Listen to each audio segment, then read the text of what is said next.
জয় মা তারা। আশা করি বন্ধুরা তারা মায়ের কৃপায় ভালোই আছেন। প্রতিদিনের মতো গল্পকথায় তারাপীঠে আপনাদের সুস্বাগতম জানায়। চলুন আর গল্প না করে বরং মন্দির প্রাঙ্গণ থেকে আপনাদের ঘুরিয়ে নিয়ে আসি। আজকে আপনাদের প্রথমেই দর্শন করায় তারা মায়ের জীবিত কুণ্ডের ঘাট, তারপর ঘুরিয়ে ঘুরিয়ে দেখায় তারা মায়ের ভক্তজনদের।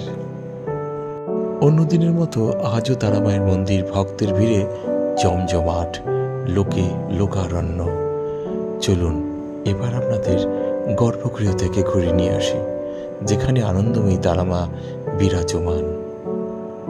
হ্যাঁ বন্ধুরা, আপনারা দর্শন করুন তারা মায়ের অপূর্ব সুন্দর মূর্তিখানি, আর কমেন্টে জয় মা তারা লিখতে ভুলবেন না। ভিডিওটি ভালো লাগলে আপনার বন্ধু বান্ধব আত্মীয় স্বজনদের মধ্যে শেয়ার করুন।